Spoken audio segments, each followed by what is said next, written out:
Hare Krishna is to Hinduism what Mormonism is to Christianity. A way to make your ancestors really, really mad. That's too funny. I'm very grateful. I got to grow up around my culture.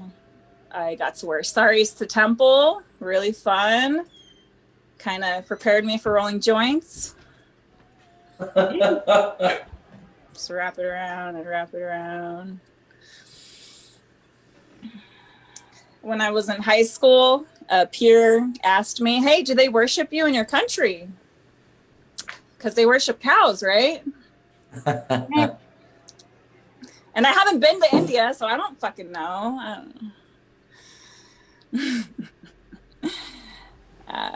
Somebody texted me and asked me if I taste like curry.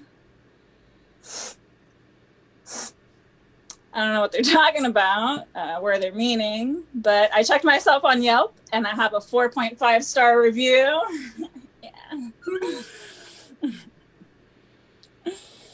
You see me looking at my notes?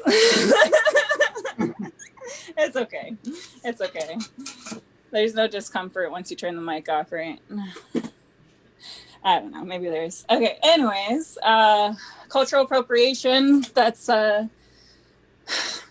it's happened before. Like, people are trying to throw Bollywood themed parties before the quarantine. Parties at all. You remember those? Masking up to parties. It's probably illegal. Anyways, yeah. So before quarantine, there's something called a Bollywood themed party. And people asked me, you know, could I borrow a sari? Could I borrow a sari? And I was like, I think that's offensive. Like, you're going to go get drunk in a sari. I had to go to temple and, you know, it just wasn't the same. So I made a rule. If you want to wear the bindi, then you have to speak Hindi.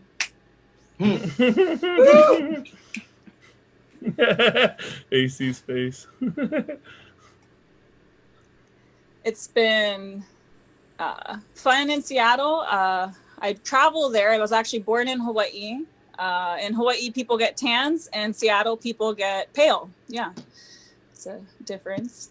So I've been called white. It's been very different. So I'm trying to identify with this new cultural identity. The census calls me white, very pale. I got called gringo in Costco. I think that was very special.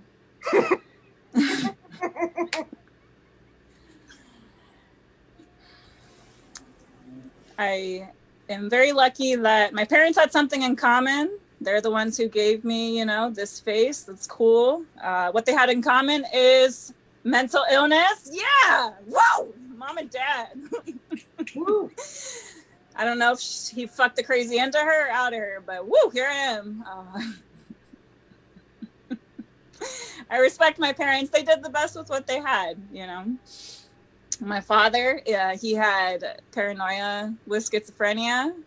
So that means that sometimes he thought that somebody was out to get him.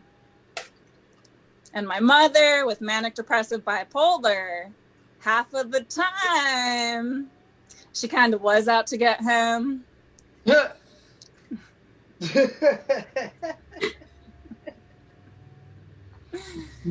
Yeah, mental illness, like, it's really great because then your relationships remind you of your parents and your friendships remind you of your parents, and then you kind of remind yourself of your parents. Whenever a guy's like, you're crazy, I'm like, I could have been worse.